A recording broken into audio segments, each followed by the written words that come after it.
Hello everyone, myself Dixit Kumar from little angel senior secondary school Ganoda. एक बार फिर से मैं आप सभी का स्वागत करता हूं हमारे YouTube चैनल के ऊपर। Welcome to little angel senior secondary school Ganoda YouTube channel. हम क्लास 10 के साइंस का केमिस्ट्री का लेक्चर पढ़ रहे थे, जो है केमिकल रिएक्शंस एंड कैटालिस्ट, जिसके तहत 3 वीडियो हम अपलोड कर चुके हैं, जिसमें हम chemical catalyst, chemical reaction, chemical equation, how to balance chemical equation, उन सब के बारे में बात कर चुके हैं। और अब हम आज जो आगे टॉपिक लेने वाले हैं वो है टाइप्स ऑफ रिएक्शंस। के अंदर ही हम बहुत सारी टाइप्स ऑफ रिएक्शंस पढ़ चुके थे। लास्ट टॉपिक था हमारा स्लो एंड फास्ट रिएक्शन, और आज का हमारा टॉपिक है जो हम लेने वाले हैं वो है रिवर्सिबल एंड इरिवर्सिबल रिएक्शन। आज हम जो बात करेंगे वो है reversible and irreversible reaction. Irreversible reactions, देखो नाम से ही क्लियर है, इसको मैं बता भी चुका हूं। रिवर्सिबल और इरिवर्सिबल चेंज के बारे में जरूर बात करी थी, यहां पर हम बात करें रिवर्सिबल और इरिवर्सिबल रिएक्शन। तो मैं आपको how to write a chemical equation topic जो चल रहा था, तो उसमें मैंने आपको 2 सिंबल्स के बारे में बताया था कि अगर आपका सिंगल साइड एरो है, ये इंडिकेट करता है रिवर्सिबल रिएक्शन को। किसको शो करता है? रिवर्सिबल रिएक्शन को। और डबल साइड एरो है कुछ इस तरीके से, ये वाला सिंबल जो है वो सॉरी ये तो शो करता है इरिवर्सिबल को, ठीक है। और डबल साइड जो है वो शो करता है रिवर्सिबल रिएक्शंस को। किसको शो करता है? Reversible reaction. ये इरिवर्सिबल और ये रिवर्सिबल। अब exactly what is the mean of reversible and irreversible? तो पहले मैं बात करूंगा इरिवर्सिबल रिएक्शंस की। पहले मैं किसकी बात करूंगा? Irreversible reactions. इरिवर्सिबल मतलब जो वापस रिवर्स नहीं हो। मतलब क्या? अगर मैं डेफिनेशन की बात करूं तो the reactions moves in a unidirection, unidirectional reaction, और इन अ सिंगल डायरेक्शन। ये दोनों वर्ड आप याद रख सकते हो।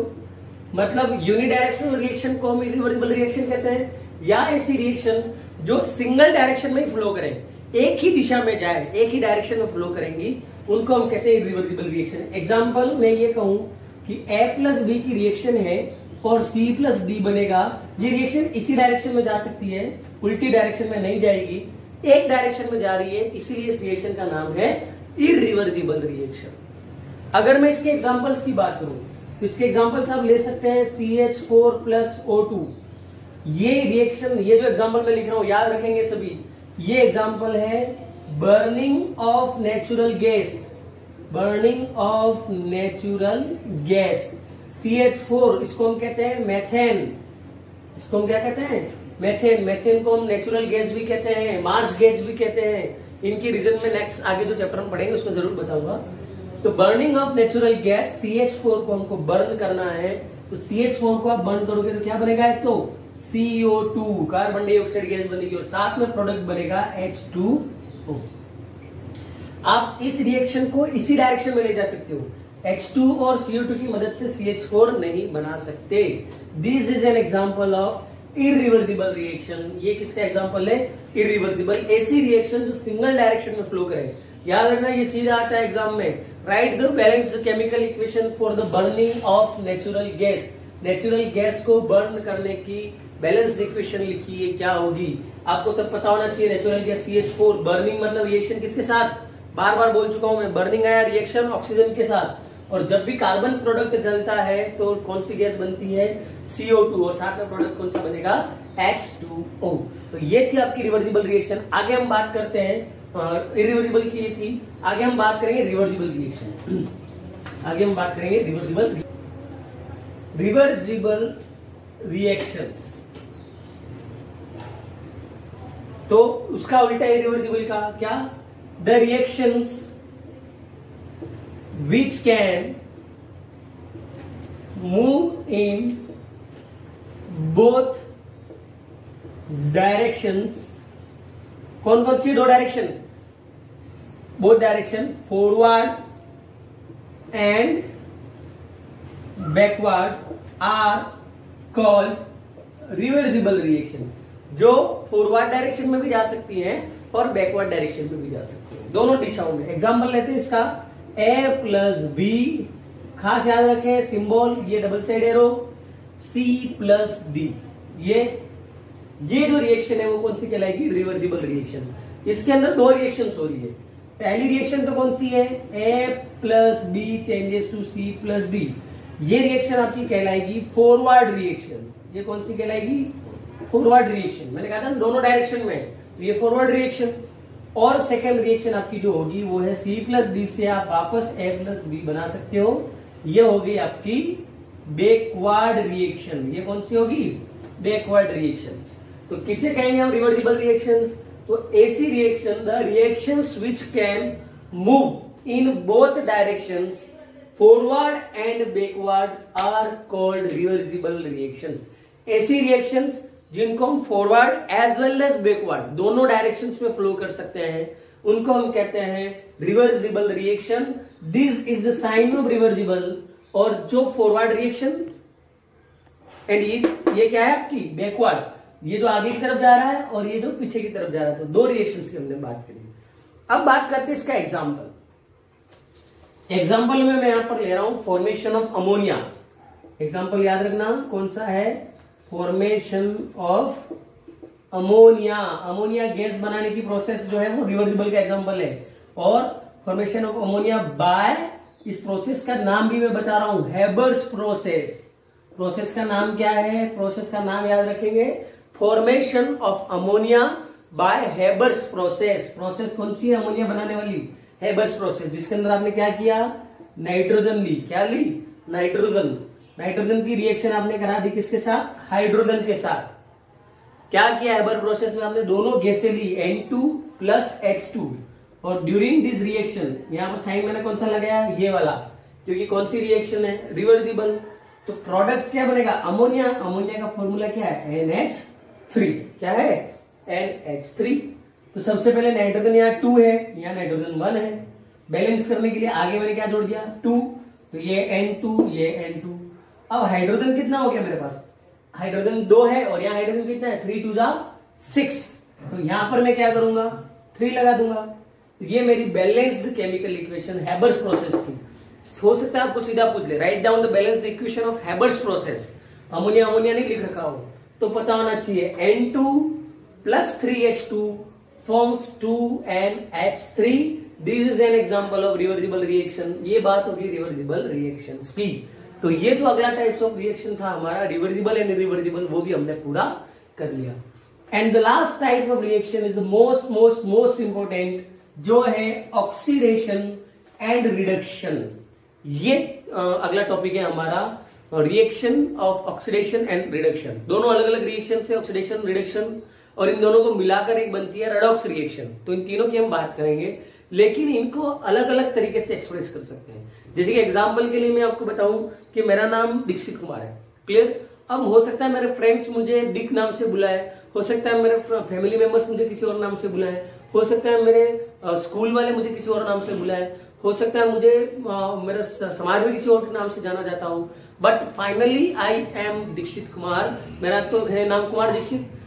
अब मैंने क्या किया, हर जगह पर मेरे फ्रेंड सर्कल ने मुझे कुछ और बोला, स्कूल वालों ने कुछ और बोला। सेम लाइक यही होता है ऑक्सीडेशन रिडक्शन में, जो मकसद है, जो एम है वो एक ही है, बट अलग अलग साइंटिस्ट आए, उन्होंने अलग अलग मेथड से इसको एक्सप्रेस किया।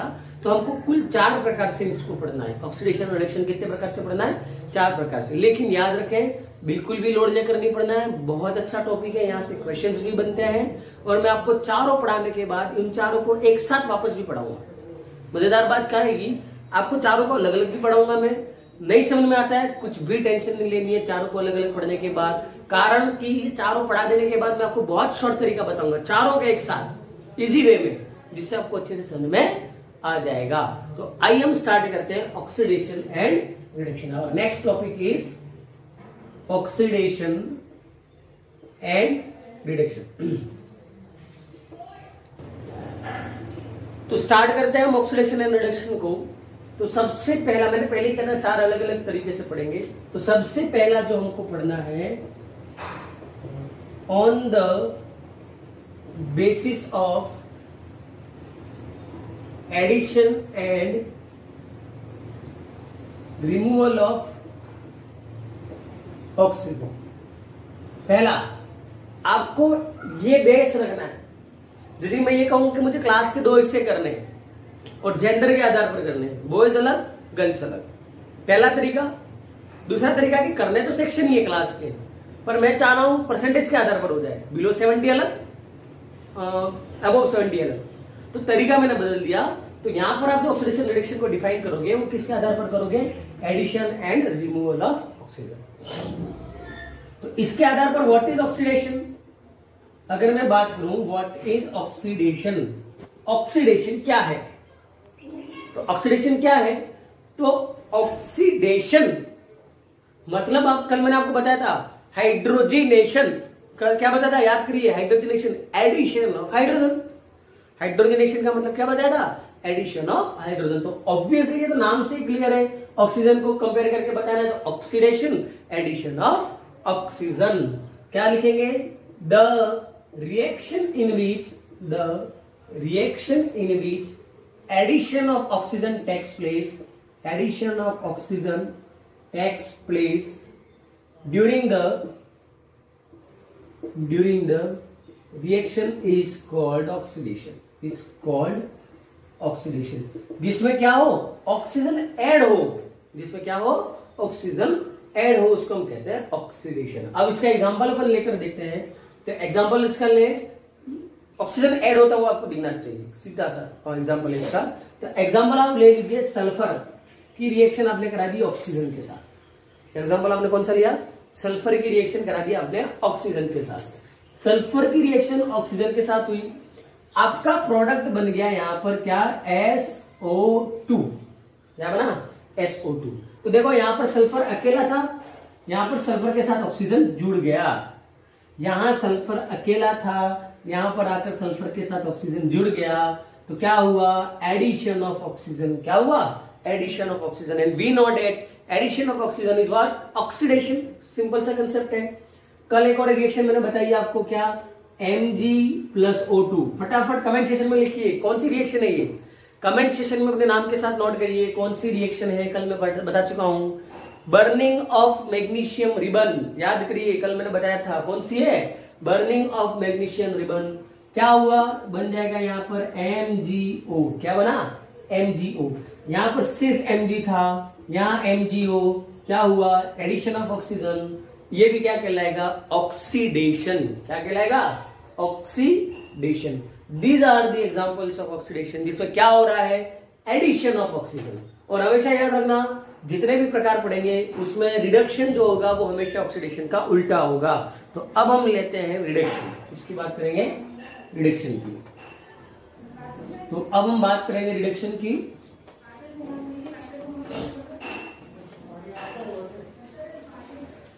तो रिडक्शन की बात करें तो इसमें क्या हो रहा था? Addition of oxygen. तो यहां क्या होगा?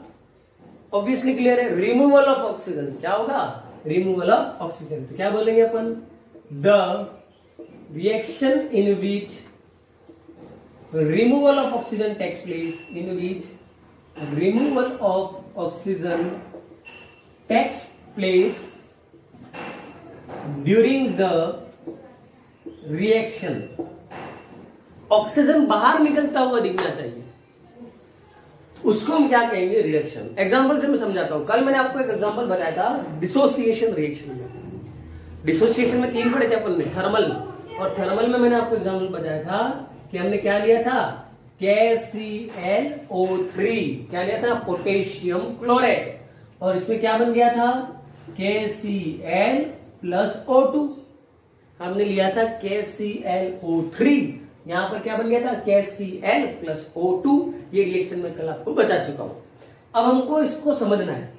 तो यहां देखिए, यहां पर जो ऑक्सीजन था वो पहले इस KCl के साथ जुड़ा हुआ था, मतलब इस कंपाउंड में ऑक्सीजन एडेड था। अब वो यहां पर देखो क्या हो गया?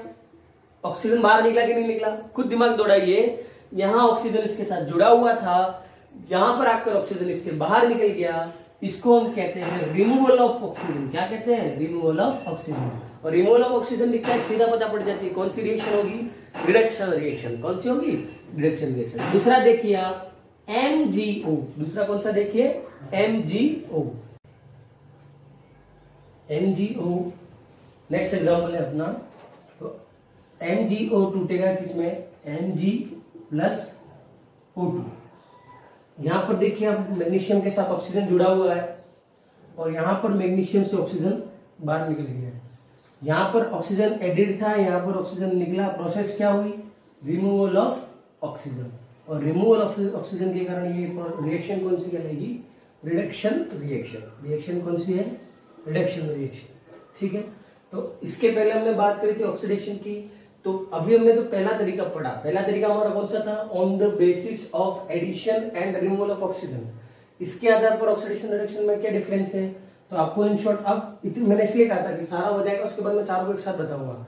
अब आपको ज्यादा नहीं याद रखना, इतना याद रखना है addition of oxygen oxidation, removal of oxygen reduction, addition of oxygen oxidation, removal of oxygen reduction. तो ये तो बात होगी पहला तरीका on the basis of addition and removal of oxygen.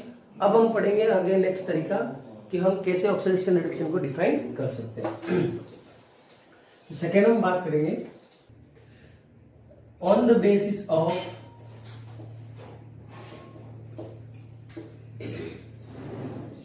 Addition and removal of hydrogen. Second जो है वो हाइड्रोजन के आधार पर आपको बताना है। पहले हमने कौन सा देखा था according to addition and removal of oxygen. अब हम बात करेंगे on the basis of addition and removal of hydrogen. एक बात दिमाग में ये रखना, जहां पर ऑक्सीजन ऐड हो रहा था वहां पर क्या हाइड्रोजन भी ऐड होगा। कॉमन सेंस लगाना है खुद का कि जहां पर हमको ऑक्सीजन ऐड होता हुआ दिख रहा था क्या वहां पर हाइड्रोजन भी ऐड होगा क्या, तो ऑब्वियसली दो चीजें ऐड हो नहीं सकती। तो क्या होगा यहाँ पर जहां पर हाइड्रोजन ऐड हो रहा था वहां पर ऑक्सीजन ऐड हो रहा था वहां पर हाइड्रोजन क्या करेगा रिमूव होगा, और जहां पर ऑक्सीजन रिमूव हो रहा था वहां पर हाइड्रोजन ऐड होगा। मतलब ये है कि ऑक्सीडेशन की डेफिनेशन क्या बनेगी इसके लिए, ठीक है। देखो बहुत बेसिक बेसिक पॉइंट्स है, बहुत इजी वे में आप इसको समझ सकते हो। ऑक्सीडेशन में हमने क्या बोला था, the reaction in which addition of oxygen takes place is known as oxidation. तो यहां पर क्या हो जाएगा द रिएक्शन इन विच वहां पर ऐड हो रहा था, यहां पर क्या होगा removal of hydrogen takes place. क्या हो जाएगा removal of hydrogen takes place is called oxidation. उसको हम क्या कहते हैं ऑक्सीडेशन। जैसे कि आप उसकी रिएक्शन करा सकते हो H2S गैस, रिएक्शन आपने ले ली H2S गैस, H2S गैस की रिएक्शन आपने करा दी ऑक्सीजन के साथ, किसके साथ करा दी H2S गैस की रिएक्शन आपने कराई ऑक्सीजन के साथ, और इस रिएक्शन के अंदर आपने क्या कर दिया प्रोडक्ट बना दिया H2O प्लस S। क्या बना दिया H2O प्लस S। तो देखो यहां पर क्या था H2S सल्फर के साथ हाइड्रोजन जुड़ा हुआ था, ध्यान से देखो हाइड्रोजन सल्फर के साथ जुड़ा हुआ था। यहां पर देखो क्या हुआ रिमूवल ऑफ हाइड्रोजन, हाइड्रोजन हटा के नहीं हटा, यहां पर सल्फर के साथ हाइड्रोजन जुड़ा था, यहां पर खाली सल्फर है, हुआ क्या रिमूवल ऑफ हाइड्रोजन। तो जहां रिमूवल ऑफ हाइड्रोजन होता है उसको हम क्या कहते हैं ऑक्सीडेशन। इसी को आप पहले वाली डेफिनेशन से भी समझ सकते हो। कैसे, तो यहां देखो सल्फर हाइड्रोजन के साथ ऑक्सीजन जुड़ा हुआ है क्या, नहीं है। अब यहां पर देखो ऑक्सीजन जुड़ा, तो ये क्या है ऑक्सीडेशन। आप पहले वाली डेफिनेशन से समझोगे तो भी ऑक्सीडेशन, सेकेंड डेफिनेशन से समझोगे तो भी ऑक्सीडेशन। तो मैंने पहले ही कहा था कंसेप्ट वही है, हर एक का बताने का तरीका जरूर अलग अलग हो सकता है, बाकी कंसेप्ट एक ही है। तो हमने पहले तो पढ़ा था वो ये था, और अभी वाला एग्जाम्पल ये आपके सामने है कि इसमें क्या हो रहा है रिमूवल ऑफ हाइड्रोजन। अब यहाँ पर आप क्या कर सकते हो कि जैसे कि दूसरा एग्जाम्पल रिडक्शन की बात करें अपन, तो रिडक्शन में वहां पर क्या बोल रहे थे, तो रिडक्शन में हमने वहां पर क्या कहा था removal of oxygen takes place. तो वहां पर क्या हो जाएगा एडिशन ऑफ हाइड्रोजन, या मैंने कहा था ऑक्सीडेशन का हो जाएगा रिडक्शन, तो यहाँ रिमूवल हाइड्रोजन, तो यहाँ क्या आ जाएगा एडिशन ऑफ हाइड्रोजन। तो क्या कहेंगे हम the reaction in which in which addition of hydrogen takes place. Hydrogen takes place. The reaction in which addition of hydrogen takes place. यहाँ पर हाइड्रोजन बाहर निकलते हुए दिखाई दे रहा था, यहाँ पर आपको हाइड्रोजन जुड़ता हुआ दिखेगा। और मैं आपको पहले भी बता चुका हूँ, जहां पे हाइड्रोजन जुड़ता है प्रोसेस का नाम क्या बताया था मैंने? हाइड्रोजिनेशन। क्या बताया था? हाइड्रोजिनेशन। और रिएक्शन मैंने कौन सी बताई थी? Hydrogenation of इथिन। मतलब ये एक ही नहीं है, बहुत सारी ऐसी रिएक्शन है जिसमें हाइड्रोजिनेशन होता है, लेकिन एक बेसिक रिएक्शन जो मैं आपको बार बार बता चुका हूँ, एक बार वही एग्जाम्पल लेंगे हम। तो देखो यहाँ पर कितने हाइड्रोजन थे? 4। यहाँ पर कितने हाइड्रोजन थे? 6। क्या हुआ? Addition of hydrogen. तो ये क्या कहलाएगा? रिडक्शन। तो देखो सबसे जोरदार चीज मैं बताता हूँ, यहाँ पर आपको ऑक्सीजन और दोनों दिख रहा था, यहाँ पर कहीं भी ऑक्सीजन का खेल नहीं है, लेकिन फिर भी ये रिडक्शन है। और यही कारण था कि इसको 4 प्रकार से अलग अलग तरीके से एक्सप्लेन करना पड़ा। 4 अलग अलग तरीकों से एक्सप्लेन करने की जरूरत क्यों पड़ी, उस बात को समझना। क्योंकि अगर हम सिर्फ ऑक्सीजन वाला लेते तो इस रिएक्शन को हम बता ही नहीं सकते थे कि ये रिडक्शन हो रहा है। How can we define that this is reduction? On the basis of first term. जो हमने पहला टर्म एक्सप्लेन किया, क्या उस आधार पर इसको हम रिडक्शन कह सकते हैं? क्योंकि उसके आधार पर तो ऑक्सीजन को बाहर निकलना पड़ता है, और यहाँ तो ऑक्सीजन है ही नहीं। और यही कारण था कि इसको 4 अलग अलग तरीकों से एक्सप्लेन करना पड़ा, क्योंकि हर रिएक्शन में हाइड्रोजन और ऑक्सीजन दोनों भाग लें ऐसा जरूरी नहीं है। कई रिएक्शन ऐसी भी है जिसमें ना हाइड्रोजन है ना ऑक्सीजन है, फिर भी वो ऑक्सीडेशन रिडक्शन है। तो उसको कैसे सोल्व करेंगे वो आगे आएगा तरीका, ठीक है। और एग्जाम्पल इसका देखना चाहो तो हाइड्रोजन गैस और क्लोरीन गैस की रिएक्शन कराते हैं तो HCl बनता है। तो देखो यहाँ पर भी क्या हुआ? एडिशन ऑफ हाइड्रोजन हुआ कि नहीं हुआ? क्लोरीन में हाइड्रोजन जुड़ा, तो ये भी क्या कहलाएगा? रिडक्शन। क्या कहलाएगा? रिडक्शन। तो ये कुछ एक एग्जांपल्स है on the basics of addition. हाँ, इसमें एक और आप ले सकते हो, जैसे कि आपके पास एल्कोहल CH3CH2OH एल्कोहल है। एल्कोहल का आपने क्या करा दिया? ऑक्सीडेशन। एल्कोहल का क्या करा दिया आपने? ऑक्सीडेशन। तो क्या होगा? आपको किस आधार पर पता पड़ना है? Removal of hydrogen. तो जब भी अल्कोहल का ऑक्सीडेशन होता है तो ये बनाता है CH3CHO प्लस H2। तो देखो ध्यान से देखिए, यहां पर कितना हाइड्रोजन है? 3, 2, 5 और 6। और यहां कितने? 4। 6 से कितने हो गए? 4। हुआ क्या? Removal of hydrogen. हुआ कि नहीं हुआ? Removal of hydrogen. That's why it is known as oxidation of alcohol. और ये रिएक्शन आपके टेक्स्ट बुक में दे रखी है, इसलिए इसको अच्छे से आपको समझना जरूरी है। ये आपको वो पूछेगा सीधा, क्या पूछेगा कि write down the reaction for the oxidation of ethanol. इसको क्या कहते हैं? इथेनॉल। इथेनॉल की ऑक्सीडेशन की रिएक्शन लिखिए। और ये रिएक्शन कैसे हुई वो भी समझना हो तो समझ लीजिए कि आपके पास है क्या? CH3 CH2OH। ये है रिएक्शन। आपको उसकी कराना क्या है? ऑक्सीडेशन। तो क्या होगा? यहां से ये हाइड्रोजन और यहां से ये हाइड्रोजन, ये दोनों हाइड्रोजन निकल जाएंगे। तो एक बॉन्ड ये टूटा, एक बॉन्ड ये टूटा। तो अब क्या होगा? इसके रेस्पेक्ट में यहां पर बन जाएगा डबल बॉन्ड। तो क्या बन जाएगा? Double bond. तो यहां क्या बचा? CH3, ये क्या बचा? CHO, और ये दोनों हाइड्रोजन बाहर आ गए। इस तरीके से आपके पास बन जाएगा CH3CHO। ये अल्कोहल था, तो ये क्या है आपका? एल्डिहाइड। क्या है? एल्डिहाइड। इतना डिटेल में आपको नहीं जाना है, ये 11-12 का कंसेप्ट है, लेकिन रिएक्शन जरूर आपके बुक में है। तो रिएक्शन आपको जरूर देखनी है कि इथेनॉल का ऑक्सीडेशन किसमें हुआ? एल्डिहाइड में। इथेनॉल बोलते हैं इसको। क्या बोलते हैं? इथेनॉल। क्या बोलते हैं? इथेनॉल। ध्यान से रखना, यहाँ ओल है, OL, यहाँ AL, अल है। ये बहुत वेरिएशन करता है। आगे नोमेनक्लेचर हम पढ़ेंगे, नामकरण की कैसे नाम देते हैं इनका, वो भी है आपके आगे सिलेबस में, लेकिन उसकी अभी आपको बात नहीं करनी। अभी खाली आपको रिएक्शन पता होनी चाहिए, वो मैं बता चुका हूँ। तो पहला तरीका किसके आधार पर बताया था हमने? On the basis of addition and removal of oxygen. ये हमारा दूसरा तरीका on the basis of addition and removal of hydrogen. Removal of hydrogen, oxidation, addition of hydrogen, reduction. आगे हम बात करते हैं हमारा तीसरा तरीका ऑक्सीडेशन एंड रिडक्शन का। ऑक्सीडेशन रिडक्शन का तीसरा तरीका है on the basis of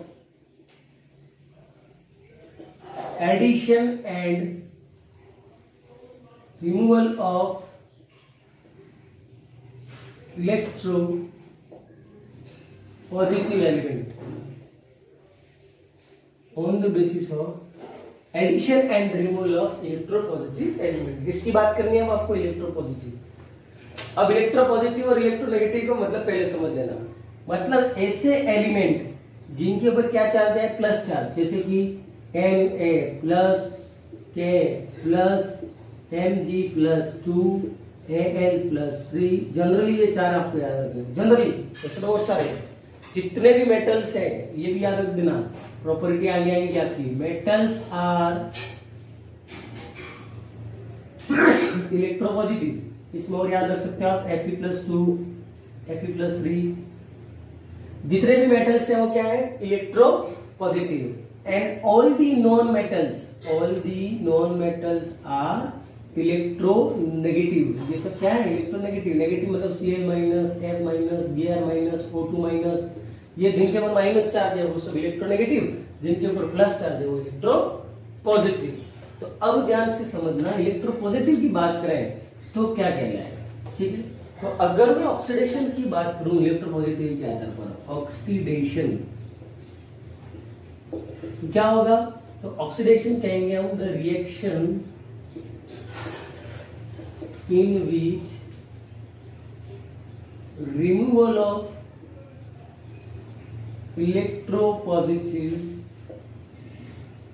element takes place. Reaction के दौरान जब भी आप रिएक्शन को रीड करेंगे तो आपको ऐसा दिखेगा कि कोई इलेक्ट्रोपॉजिटिव एलिमेंट निकल रहा है, removal of electropositive element takes place. और इसके एग्जांपल अगर हम मिले तो मान लीजिए हमने रिएक्शन करा दी Ki की, किसके साथ करा दी, Cl2 के साथ। Ki का मतलब क्या है, तो पोटेशियम आयोडाइड की रिएक्शन आपने करा दी क्लोरीन के साथ। पोटेशियम आयोडाइड की रिएक्शन आपने कराई क्लोरीन के साथ। तो हुआ कुछ ये कि ये पोटेशियम इसे Cl के साथ मिलकर बना देगा KCl प्लस ये I2 बाहर निकल जाएगी। रिएक्शन को बैलेंस करने के लिए मैंने यहाँ लिख दिया 2Ki प्लस Cl2। तो ध्यान से देखना हुआ क्या, तो यहां पर क्या था, Ki था, यहां पर क्या बन गया, I2। यहां पर क्या बन गया, I2। यहां Ki था, यहां पर बन गया I2। और Ki में K क्या है, पॉजिटिव है, K प्लस।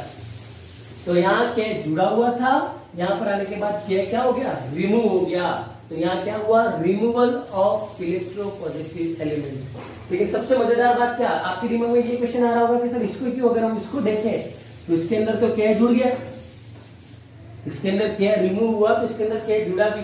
तो यही चीज आगे भी हम पढ़ेंगे एक बार। लेकिन यहाँ बात सीरियस में बता देता हूँ कि जितने भी रिएक्शन है, बहुत कम रिएक्शन ऐसी होंगी जिसमें आपको सिर्फ ऑक्सीडेशन और सिर्फ रिडक्शन देखने को मिलेगा। अगर मैं यहाँ की बात करूं तो यहाँ पर से इलेक्ट्रोपॉजिटिव एलिमेंट रिमूव हो रहा है, तो इसका तो क्या हो रहा है, ऑक्सीडेशन। और यहाँ क्या हो रहा है, इलेक्ट्रोपॉजिटिव एलिमेंट जुड़ रहा है, तो इसका क्या हो रहा है, रिडक्शन। तो बहुत सारे रिएक्शन, 99% रिएक्शन जहां पर ऑक्सीडेशन और रिडक्शन एक साथ होगा, उन रिएक्शंस को हम कहते हैं रेडॉक्स रिएक्शन। क्या कहते हैं, रेडॉक्स। फर्दर बात करूंगा मैं आगे इसकी, लेकिन यहाँ पर खाली बात से मैं बता रहा हूँ। तो इतना जान रहे कि ये क्या है, Ki पोटेशियम आयोडाइड। यहाँ पर क्या हुआ, इलेक्ट्रोपॉजिटिव एलिमेंट रिमूव हुआ। तो ये क्या कहलाएगा, removal of electropositive element is known as, क्या कहलाएगा आपका ये, ऑक्सीडेशन। दूसरा आपने ले लिया H2S गैस। H2S गैस, इसकी रिएक्शन आपने करा दी क्लोरीन के साथ। तो मान लीजिए ये क्या बन गया, 2HCl प्लस सल्फर। तो देखो यहां से आप बात करिए H2S और यहाँ क्या बचा, सिर्फ S। H2S में H भी क्या है, H प्लस पॉजिटिव है, इलेक्ट्रोपॉजिटिव एलिमेंट है। Even it is a non metal, hydrogen non metal है, लेकिन फिर भी ये पॉजिटिव है, H प्लस। तो यहाँ से H प्लस आपका निकला। तो ये भी क्या कहलाएगा, removal of electropositive element is known as oxidation. तो ये पहला तरीका, आपको क्या देखना है कि इलेक्ट्रोपॉजिटिव एलिमेंट बाहर निकल रहा है कि नहीं निकल रहा है। अगर इलेक्ट्रोपॉजिटिव एलिमेंट बाहर निकल रहा है मतलब आपका प्रोसेस क्या है, ऑक्सीडेशन। और यहीं पर अगर मैं इसकी ऑपोजिट में बात करूं, इसकी रिडक्शन की, तो अब हम बात करेंगे रिडक्शन की। नेक्स्ट हम बात करते हैं रिडक्शन। अगर हम रिडक्शन की बात करें, रिडक्शन की अगर हम बात करते हैं तो रिडक्शन में क्या होगा, वहां पर रिमूवल हो रहा था। तो the reaction in which addition of electropositive element takes place. यहां पर क्या होगा, इलेक्ट्रोपॉजिटिव एलिमेंट आपको जुड़ता हुआ दिखाई देगा। ठीक है, एग्जांपल अगर इसका लेना चाहूं तो Mg प्लस Cl2, तो ये बन गया MgCl2। Mg के ऊपर +2 चार्ज है, यहाँ पर Mg इसके साथ जुड़ गया तो क्या बन गया, MgCl2। अभी जो आपने एग्जांपल लिया था वही एक बार और ले सकते हो, Ki plus Cl2 2KCl plus I2। पहले आप इसको देख रहे थे, अब आपको किसको देखना है, Cl2 को। यहाँ खाली Cl2 है, यहाँ पर क्या हो गया, addition of K plus, addition of K plus मतलब क्या हो रहा है, एडिशन ऑफ इलेक्ट्रोपॉजिटिव एलिमेंट। तो हम क्या कहेंगे, यहाँ पर Cl2 का क्या हो रहा है, रिडक्शन, और Ki का क्या हो रहा है, ऑक्सीडेशन। मतलब अगर आपको ये भी पूछा है, कई बार बोर्ड एग्जाम में आता है क्वेश्चन कि आइडेंटिफाई द कंपाउंड्स और रिएजेंट्स व्हिच आर ऑक्सीडाइज्ड और रिड्यूस्ड। रिएक्शन आपको दे रखी होगी और कंसेप्ट से आपको पता लगाना है कि किसका तो ऑक्सीडेशन हो रहा है और किसका रिडक्शन हो रहा है। तो ये बात आपको याद रखनी है। तो ये आपका अगला टॉपिक था, on the basis of addition and removal of electropositive element. अब हम चौथा तरीका पढ़ेंगे जो है इलेक्ट्रोनेगेटिव एलिमेंट का। तो चौथा तरीके की हम बात करेंगे, on the basis of addition and removal of electronegative element. On the basis of addition and removal of electronegative element, electronegative element. ठीक है, अब देखो मैंने पहले ही कहा है कि इलेक्ट्रोपॉजिटिव वाला पता है तो इलेक्ट्रोनेगेटिव उसका अपोजिट होगा। तो सबसे पहले हम बात करते हैं ऑक्सीडेशन। ऑक्सीडेशन में मैंने क्या कहा था, रिमूवल ऑफ इलेक्ट्रोपॉजिटिव एलिमेंट, यही कहा था ना हमने। यहां क्या हो जाएगा, the reaction in which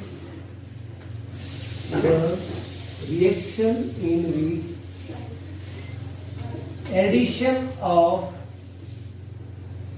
electronegative element takes place.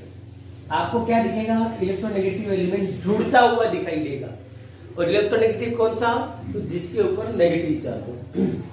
अब हम बात करते हैं एग्जाम्पल की।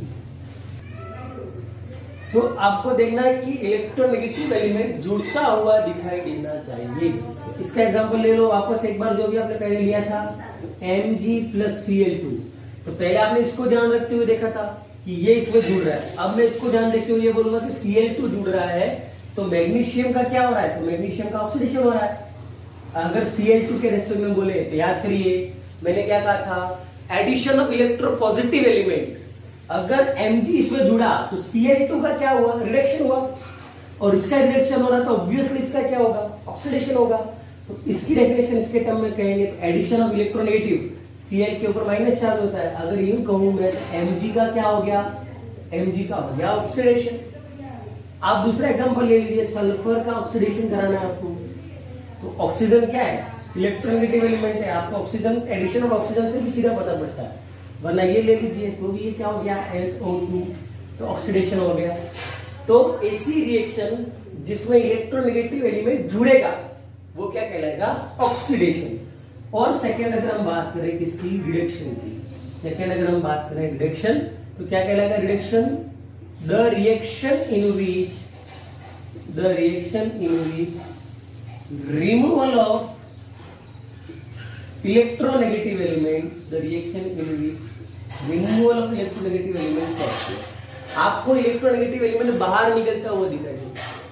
इसका एग्जांपल लें अगर अपन, तो आपने ले रखा है FeCl3 फेरिक क्लोराइड। क्या ले रखा है, FeCl3 फेरिक क्लोराइड। इसका आपने रिएक्शन करा दिया हाइड्रोजन के साथ, इसके साथ करा दिया हाइड्रोजन के साथ, और ये आपका बन गया FeCl2 प्लस HCl। क्या बन गया, FeCl2 प्लस HCl। तो देखो यहाँ पर क्लोरीन कितने थे, 3, यहाँ पर क्लोरीन कितने हो गए, 2। यहाँ क्लोरीन 3 थे, यहाँ क्लोरीन 2 हुए। Cl कैसा एलिमेंट है, इलेक्ट्रोनेगेटिव। क्या हुआ, रिमूवल ऑफ इलेक्ट्रोनेगेटिव एलिमेंट हुआ कि नहीं हुआ। तो अगर आपका रिमूवल ऑफ इलेक्ट्रोनेगेटिव एलिमेंट है तो क्या कहलाएगा, रिडक्शन। क्या कहलाएगा, रिडक्शन। तो ये आपका चौथा, on the basis of addition and removal of electronegative element. अब एक और है पांचवा और लास्ट टॉपिक ऑक्सीडेशन रिडक्शन को डिफाइन करने के लिए, on the basis of electron transfer of electrons या electronic concepts of oxidation and reduction कहते हैं उसको। तो अगला टॉपिक हम लेंगे on the basis of exchange of electrons. अगला है ऑक्सीडेशन एंड रिडक्शन को डिफाइन करने का तरीका on the basis of exchange of electrons.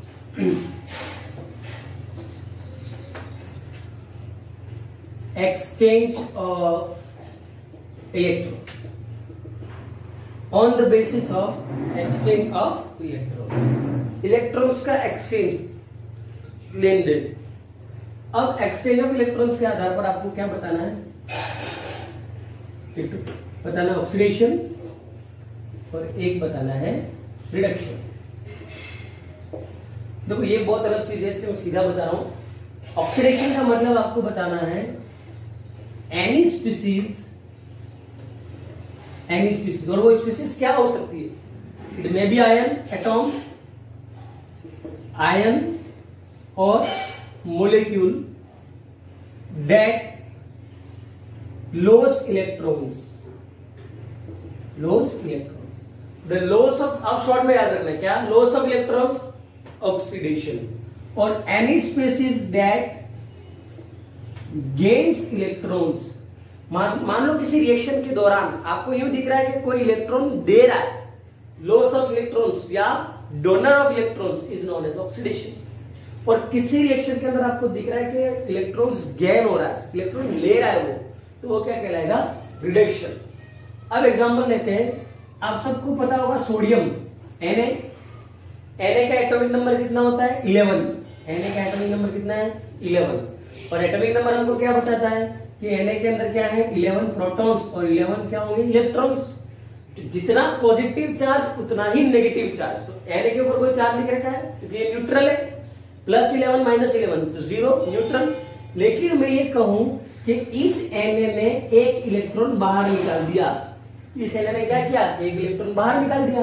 तो एक इलेक्ट्रॉन गया, प्रोटॉन अभी भी कितने? 11, इलेक्ट्रॉन कितने हो गए? 10। +11 -10 तो क्या आएगा? प्लस का 1 आएगा कि नहीं आएगा? तो इस Na के ऊपर क्या चार्ज आ गया? +1। तो ये Na+ बन गया और Na ने क्या किया? Loss of electrons. क्या किया? Loss of electron. तो यहां पर Na का क्या होगा? ऑक्सीडेशन। तो अब याद कीजिए, मैंने आपको बताया था ना हाइड्रोजन होगा ना ऑक्सीजन होगा, फिर भी ऑक्सीडेशन। तो देखो ऑक्सीडेशन हो रहा है, ना ऑक्सीजन है ना हाइड्रोजन है ना इलेक्ट्रोपॉजिटिव ना इलेक्ट्रोनेगेटिव, फिर भी क्या हो रहा है? ऑक्सीडेशन। इसलिए ये 5 कंसेप्ट अलग अलग पढ़ने की जरूरत पड़ी। तो यहां पर क्या हुआ? लॉस ऑफ इलेक्ट्रॉन्स, तो ऑक्सीडेशन। एक और एग्जांपल ले लीजिए आप। आपके पास है मैग्नीशियम। मैग्नीशियम का एटॉमिक नंबर 12, मतलब क्या? 12 प्रोटॉन 12 इलेक्ट्रॉन्स। और मैग्नीशियम ने 2 इलेक्ट्रॉन्स निकाल दिए। 2 इलेक्ट्रॉन निकाले तो Mg ने कितने इलेक्ट्रॉन निकाले? 2। तो 2 निकाले तो इलेक्ट्रॉन अब कितने हो गए? 10। तो प्लस का 12 माइनस का 10 क्या बचा? प्लस का 2। Mg के ऊपर चार्ज क्या गया? +2। तो ये कहलाएगा आपका लॉस ऑफ इलेक्ट्रॉन्स। क्या कहलाएगा? ऑक्सीडेशन। लॉस ऑफ इलेक्ट्रॉन्स क्या कहलाएगा? ऑक्सीडेशन। और यहाँ पर गेन्स ऑफ इलेक्ट्रॉन्स हो रहा है। यहाँ पर क्या हो रहा है? Gains of electrons, electron gains करना। तो मान लीजिए अब आपके पास क्या था? Mg+2, और Mg+2 में क्या है? 12 प्रोटॉन्स है और 10 इलेक्ट्रॉन्स है। अब ये 2 इलेक्ट्रॉन वापस गेन कर रहा है। तो 12 प्रोटॉन्स और क्या हो गए? 12 इलेक्ट्रॉन्स। तो ये +2 चार्ज हट जाएगा। तो ये क्या बन गया? Mg। क्या बना? Mg। तो यहाँ पर क्या हुआ? गेन्स ऑफ इलेक्ट्रॉन्स हुआ कि नहीं हुआ? खुद दिमाग लगाइए, क्या हुआ? Gains of electrons. अब एग्जांपल लीजिए क्लोरीन। क्लोरीन के अंदर प्रोटॉन्स कितने हैं? 17, इलेक्ट्रॉन्स कितने हैं? 17। और क्लोरीन का एटॉमिक नंबर 17 है, इसकी वजह से आपको ये पता पड़ी। अब मैं ये कह रहा हूं कि ये एक इलेक्ट्रॉन गेन कर रहा है, और इलेक्ट्रॉन गेन करेगा तो प्रोटॉन 17 है, लेकिन अब इलेक्ट्रॉन कितने हो गए? 18। तो माइनस का 18 प्लस का 17, आंसर क्या है? -1। यहां पर Cl के ऊपर क्या चार्ज आ गया? -1। देखो यहां क्या हो रहा था? लॉस ऑफ इलेक्ट्रॉन्स, लेकिन यहां क्या हुआ? Gains of electron. Loss of electrons क्या हो गया आपका? ऑक्सीडेशन। गेन्स ऑफ इलेक्ट्रॉन क्या हो गया? रिडक्शन। तो ये था आपका 5वां तरीका, ऑक्सीडेशन एंड रिडक्शन। अब मैं अगली जो बात कर रहा हूं वो इनसे मिलकर जुलता टॉपिक है। ये तो देखो ऑक्सीडेशन रिडक्शन को डिफाइन करने के 5 तरीके आपके हो गए। 5 तरीके ऑक्सीडेशन एंड रिडक्शन के हो गए। अब मैं बात कर रहा हूं, अगला टॉपिक आपका आता है रेडॉक्स रिएक्शन। अगला टॉपिक क्या है? Redox reaction. अगला टॉपिक है रेडॉक्स रिएक्शंस। अब इसको समझना है आपको, क्या होती है रेडॉक्स रिएक्शंस। तो कई सारी रिएक्शंस आपको ऐसी मिलेंगी जिसमें रिडक्शन और ऑक्सीडेशन दोनों भाग लेगा। The reactions in which oxidation and reduction both take part. Oxidation भी हो रहा है, रिडक्शन भी हो रहा है, दोनों चीजें हो रही हैं, उन्हीं को हम कहते हैं रेडॉक्स रिएक्शंस। अब मैं एग्जांपल आपको बताता हूं कैसे बना रेडॉक्स रिएक्शन। क्या हो रहा था? एक तो हो रहा है रिडक्शन। क्या हो रहा है साहब? रिडक्शन। एक क्या हो रहा है? ऑक्सीडेशन। उस रिएक्शन को आप क्या कहोगे? ना तो रिडक्शन कहने के रहे, ना ही ऑक्सीडेशन कहने के रहे। तो आपने क्या किया, यहां से तो ले लिया RED। क्या ले लिया? RED। और ऑक्सीडेशन का क्या ले लिया? ऑक्स। तो ये बन गया रेडॉक्स। क्या बन गया? रेडॉक्स। इस तरीके से बनी रेडॉक्स प्रतिक्रिया। रेडॉक्स रिएक्शंस, रिडक्शन का रेड, ऑक्सीडेशन का ऑक्स, इस तरीके से बना रेडॉक्स रिएक्शंस। अब हम बात करेंगे रेडॉक्स रिएक्शन में है कौन कौन सी। तो रेडॉक्स रिएक्शन का एग्जांपल जिसमें ऑक्सीडेशन रिडक्शन दोनों एक साथ होना चाहिए। एग्जांपल अपन लेते हैं Zn प्लस CuSO4। ये सब टेक्स्ट बुक के एग्जांपल ले रहा हूं मैं ताकि आपको समझने में आसानी हो। ZnSO4 plus Cu। अच्छा मुझे बताइए रेडॉक्स के अलावा कौन सी रिएक्शन है? रेडॉक्स के अलावा कौन सी है? दिमाग दौड़ाइए। डिस्प्लेसमेंट है कि नहीं है? अरे डिस्प्लेसमेंट है ना। यहां Cu था, Zn ने Cu को डिस्प्लेस कर दिया। Zn ने Cu को डिस्प्लेस किया कि नहीं किया? Reactivity series, displacement reaction, more reactive will displace less reactive. याद करिए, ये सारी चीजें मैं पढ़ा चुका हूं, पिछले वीडियोस देखिए अगर देखने बाकी है तो। क्या हुआ? तो अब देखिए यहां पर Zn है, वो बन गया यहां पर ZnSO4। तो ऑक्सीजन जुड़ा कि नहीं जुड़ा? खुद दिमाग दौड़ाइए, क्या इसके अंदर ऑक्सीजन जुड़ा कि नहीं जुड़ा? बताइए, ऑक्सीजन जुड़ा कि नहीं जुड़ा? ऑक्सीजन जुड़ा। तो यहां पर जिंक का तो क्या हो रहा है? ऑक्सीडेशन हुआ कि नहीं हुआ जिंक का? जिंक यहां अकेला था, यहां पर ऑक्सीजन जुड़ गया, तो जिंक का ऑक्सीडेशन हुआ कि नहीं हुआ? खुद दिमाग दौड़ाइए, हुआ कि नहीं हुआ? ऑक्सीडेशन हुआ। यहां पर CuSO4 था, यहां पर सिर्फ Cu बचा, तो इसका तो क्या हुआ? रिडक्शन हुआ। इसका क्या हुआ? रिडक्शन। तो देखो इस रिएक्शन में ऑक्सीडेशन भी हो रहा है, रिडक्शन भी हो रहा है। ऐसी रिएक्शंस को हम क्या कहते हैं? Redox reaction. दूसरे तरीके से समझना हो तो वो भी मैं बता देता हूं। ये ZnSO4 टूटेगा तो क्या बनेगा? Zn+2 बनता है कि नहीं बनता है? और क्या बनेगा? SO4 2-। तो यहां पर Zn था, यहां क्या आ गया? Zn+2। तो Zn से Zn+2 क्यों बनता है? अभी मैंने आपको समझाया था। ये क्या निकाल रहा है? 2 इलेक्ट्रॉन। तो Zn+2 बना ना, तो Zn बना Zn+2। तो क्या हुआ? Loss of electrons. और लॉस ऑफ इलेक्ट्रॉन्स को भी तो क्या कहते हैं? ऑक्सीडेशन।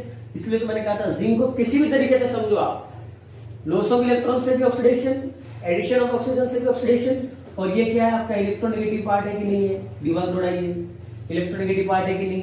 तो Zn में ये इलेक्ट्रोनेगेटिव पार्ट जुड़ा तो भी तो ऑक्सीडेशन।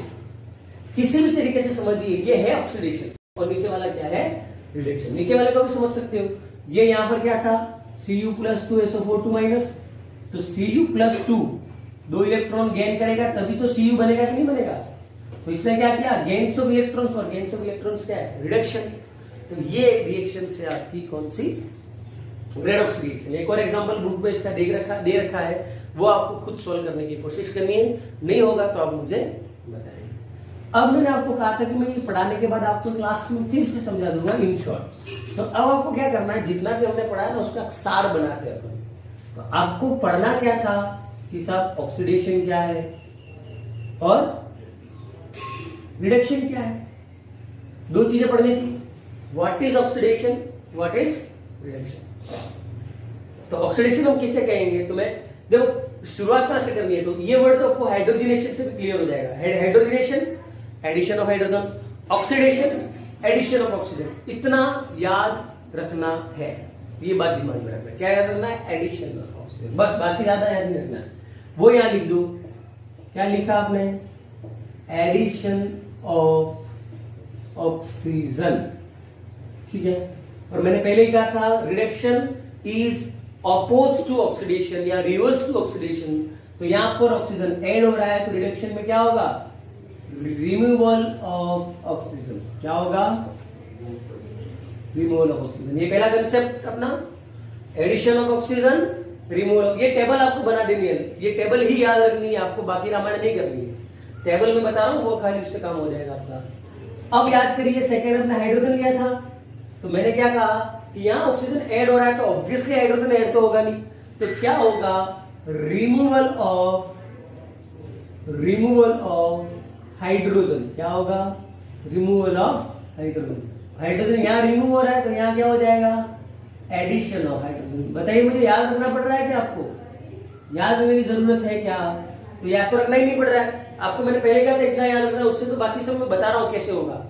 अब मैंने अभी आपको बताया था कि हाइड्रोजन क्या है, इलेक्ट्रोपॉजिटिव है, बताया था कि नहीं बताया था? Hydrogen is electropositive. और ऑक्सीजन कैसा है, ऑक्सीजन है आपका इलेक्ट्रोनेगेटिव। ऑक्सीजन कैसा है, या फिर ऐसे याद रख दो H+O2- तो भी याद रह जाएगा।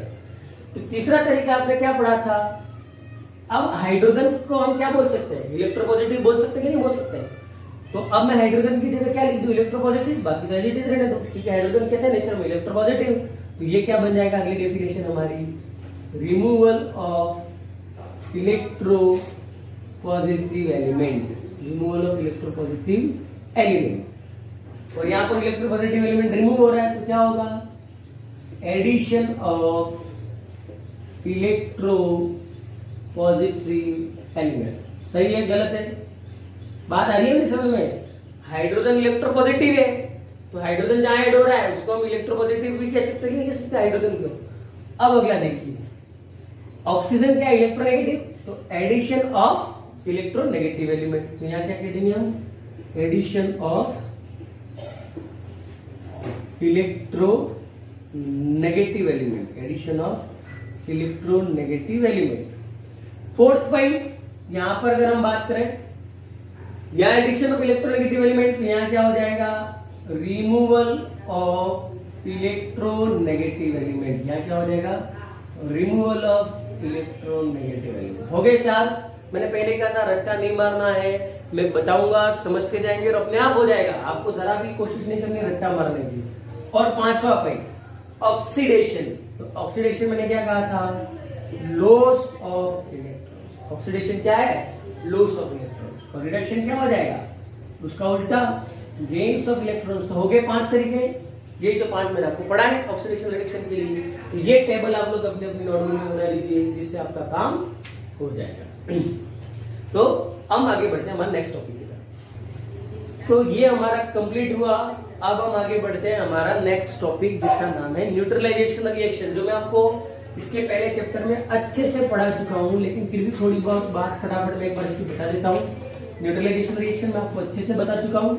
एसिड बेस एंड सॉल्ट्स हम पढ़ रहे थे, उसमें मैंने आपको बताया, मैंने आपको कंडीशन सारी बताई है, strong acid, weak acid, strong base, weak base, salt कैसा बनेगा, एसिडिक बनेगा, बेसिक बनेगा, न्यूट्रल बनेगा। उसके लिए मेरा पिछला lecture acid base and salts वाला जो चैप्टर है केमिस्ट्री इन एवरीडे लाइफ, उसको आप पढ़िए, वहां से आपका ये क्लियर हो जाएगा। अभी मैं आपको शॉर्ट में बता देता हूँ न्यूट्रलाइजेशन रिएक्शन क्या है। तो एसिड्स की रिएक्शन होती है किसके साथ, बेस के साथ। ये क्या बना लेते हैं, सॉल्ट्स प्लस वाटर, ठीक है। तो क्या होगा, मान लो एसिड्स आपने ले लिया है HCl, बेसिस आपने ले लिया है NaOH, तो ये बना देगा NaCl प्लस H2। और ये रिएक्शन करता कैसे है, तो वो भी मैं आपको बता चुका हूं। एसिड्स की आइडेंटिटी क्या है, ये हमेशा क्या देते हैं, H+ आयन। बेसिस की आइडेंटिटी क्या है, ये हमेशा क्या देते हैं, OH- आयन। अगर इसमें से H+ निकल गया तो बचा क्या, Cl-, और इसमें से OH- निकल गया तो क्या बचा, Na+। तो ये Na+ और Cl- को मिलकर क्या बना देंगे, NaCl, और ये H+ और OH- मिलकर क्या बना देंगे, H2। इसी तरीके से आप चाहो तो यहाँ पर NH4OH ले सकते हो, तो ये क्या बना देगा, NH4Cl, ठीक है। तो इस तरीके से आपकी बुक के अंदर बहुत सारे एग्जाम्पल है। आप एसिटिक एसिड ले सकते हो HCl की जगह, CH3COOH, और इसकी रिएक्शन आप NaOH के साथ करा सकते हो। तो यहाँ क्या हो जाएगा, एक तो बन गया CH3COO- और H+, एक बन गया Na+ और OH-। तो ये Na+ इसके साथ जुड़कर क्या बना देगा, CH3COONA, क्या बना देगा, CH3COONA, और साथ में क्या बन गया, H2। तो ये न्यूट्रलाइजेशन रिएक्शन। न्यूट्रलाइजेशन का मतलब क्या, acid base reacts with each other and neutralise their effects. दोनों अपने अपने इफेक्ट को खत्म कर देंगे और न्यूट्रल हो जाएगी रिएक्शन, उसी को हम कहते हैं न्यूट्रलाइजेशन रिएक्शन। तो ये हमारा चैप्टर का एक पूरा पार्ट कंप्लीट हो गया, केमिकल रिएक्शंस। अब second part of the chapter catalyst, उसकी हम बात करते हैं। आइए हम स्टार्ट करते हैं second part of the chapter catalyst.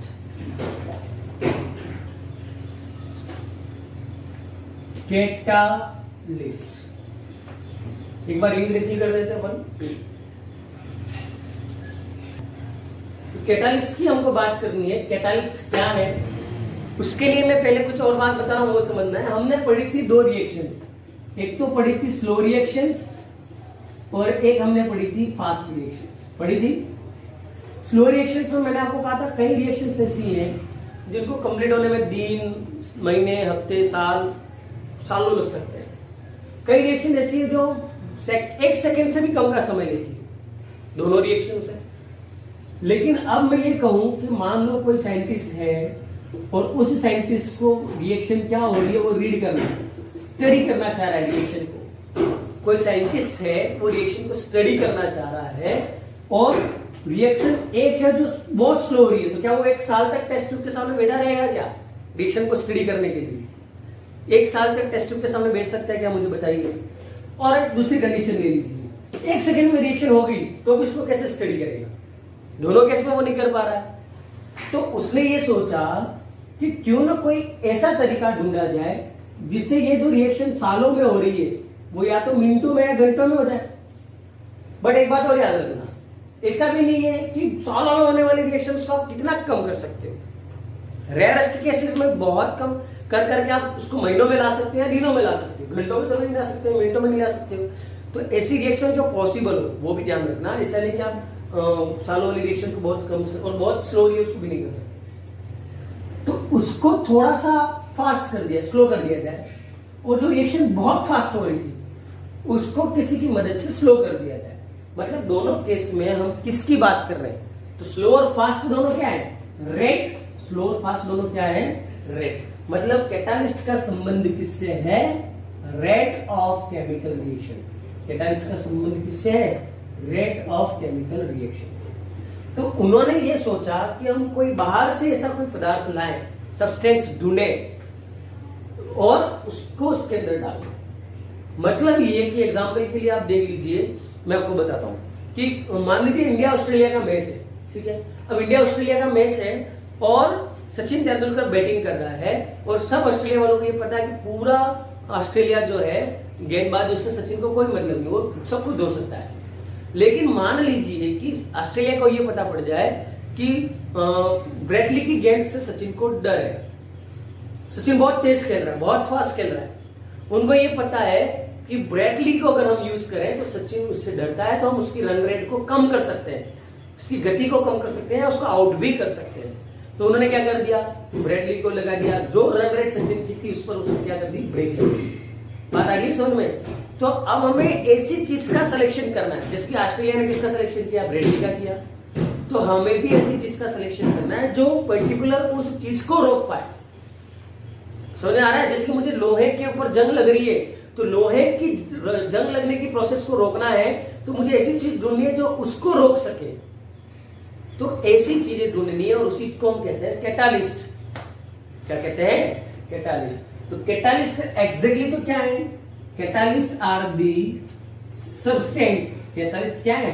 Substance है। और क्या करते हैं सब्सटेंस? द सब्सटेंस विच, अब कई सारे बच्चों के दिमाग में ऐसी रटी रटाई डेफिनेशन रहती है, विच increase the rate of chemical reaction, which increase. अरे साहब, कैटालिस्ट का काम हर बार रेट ऑफ रिएक्शन को बढ़ाना नहीं होता, वो सिर्फ क्या करता है? घटाता भी है। तो हम यहाँ पर बढ़ाना है, घटाने की जगह क्या वर्ड लेते हैं काम में? The substance which alter. Alter का मतलब चेंज कर देना, जो वास्तविक उसकी है, या तो उसको बढ़ा देते हो भी, घटा देते हो भी, हम तो क्या कह रहे हैं? वो चेंज कर देगा। The substance which alter the rate of chemical reaction. Rate of chemical reaction, ठीक है। ऐसे सब्सटेंस जो केमिकल रिएक्शन की रेट को क्या कर दे? बदल दे, उनकी रेट ऑफ रिएक्शन में बदलाव ले आए, उसी को तो हम क्या कहते हैं? कैटालिस्ट कहते हैं। The rate of chemical reaction which alter the rate of chemical reaction, the substance, उनको क्या करते हैं? कैटालिस्ट। लेकिन एक और बात है इसमें ध्यान रखना, which alter the rate of chemical reaction, without any change in itself, खुद बिना किसी बदलाव के, खुद में बदलाव ना हो और वो केमिकल रिएक्शन को क्या कर दे, चेंज कर दे। तो खुद बिना बदले उसकी रेट को क्या कर देगा, वो बदल देगा। मतलब ये कि ऐसा नहीं हो कि आपने उस रिएक्शन के अंदर उसको डाल दिया तो वो तो खुद रिएक्ट कर गया। मतलब ये कि कैटालिस्ट का रोल तो खाली इतना है कि उनको दो रिएक्शंस को मिलाना, खुद किसी भी तरीके से उस रिएक्शन में बदलना नहीं है। पहले भी वो जैसा था, बाद में भी वो ऐसा ही रहेगा। एग्जाम्पल के लिए मैं बताता हूं, जैसे कि A प्लस B की मान लो कोई रिएक्शन हो रही है और वो C प्लस D बना रहा है, और उस रिएक्शन में आपने मान लो ले रखा है कोई कैटालिस्ट Z, तो रिएक्शन से पहले भी ये Z ही रहेगा और रिएक्शन के बाद भी ये Z ही रहेगा। मतलब इसमें कोई बदलाव नहीं होगा, और वो रिएक्शन जो धीरे हो रही थी या तो वो उसको फास्ट कर देगा, और जो रिएक्शन फास्ट हो रही थी वो इसको क्या कर देगा, धीरे। वो काम ये जरूर करेगा लेकिन खुद बदले में चेंज नहीं करेगा। तो क्या होगी कैटालिस्ट की definition, the reaction which alter the rate of chemical reaction without change itself, without any change in itself is known as catalyst. Example लेना हो इसका तो अब मैंने बताया था KClO3 पोटेशियम क्लोराइड, जिसको हीट करते हैं तो यहां पर आपने ले लिया MnO2, MnO2 तो ये बन गया KCl प्लस O2। तो ये MnO2 यहां पर किसका काम करेगा, कैटालिस्ट का। किसका काम करेगा, कैटालिस्ट। दूसरा आपको वेजिटेबल ऑयल का ऑक्सीडेशन कराना है, वेजिटेबल ऑयल है उसका ऑक्सीडेशन कराकर घी में कन्वर्ट करना है, ऑक्सीडेशन कराना है और उसको घी में कन्वर्ट करना है, वेजिटेबल घी में। तो यहां पर भी निकेल आप काम में ले सकते हो, तो निकेल भी क्या है आपका, कैटालिस्ट। ठीक है, तो ये याद रखना, आपको पूछा जा सकता है name the catalyst which is used in the oxidation of vegetable oil और हाइड्रोजनेशन ऑफ इसका। तो ये सारे बेसिक रिएक्शंस है वो आपको याद रखने। तो ये तो बात हो गया कैटालिस्ट। अगला हमारा टॉपिक है टाइप्स ऑफ कैटालिस्ट। तो अगले हम बात करेंगे टाइप्स ऑफ कैटालिस्ट। तो types of catalyst on the basis of physical state. Physical state के आधार पर कैटालिस्ट कितने प्रकार के होते हैं, तो फिजिकल स्टेट के आधार पर कैटालिस्ट दो है। एक तो है होमोजीनियस कैटालिस्ट और दूसरा है हेट्रोजीनियस कैटालिस्ट। दूसरा है हेट्रोजीनियस। नाम से क्लियर है, दो चीजें आपको बता दी, एक तो फिजिकल स्टेट देखनी है और होमो का मतलब सेम, हेट्रो का मतलब अलग। तो डेफिनेशन आप खुद बना सकते हो। क्या, the reaction in which reactants and catalysts are in same physical state is known as homogeneous, and the reaction in which catalysts and reactants are in different physical state is called heterogeneous। Same physical state है तो वो homogeneous कहलाएगा, different physical state है तो वो क्या कहलाएगा, heterogeneous. तो अब इसके एग्जांपल्स आपको देखने पड़ेंगे। एग्जांपल्स की अगर हम बात करते हैं होमोजीनियस और हेट्रोजीनियस, एग्जांपल्स की अगर हम बात करें होमोजीनियस की, तो ऑक्सीडेशन ऑफ सल्फर, सल्फर का ऑक्सीडेशन कराकर आपको बनाना है SO3, और इसमें जो कैटालिस्ट काम में आता है वो है NO। कौन सा है, NO। तो देखो सल्फर भी क्या है, गैस, सल्फर डाइऑक्साइड, ऑक्सीजन भी क्या है, गैस, सल्फर ट्राइऑक्साइड भी क्या है, गैस, और NO भी क्या है, gas. All are in the same physical state, सबकी फिजिकल स्टेट क्या है, सेम।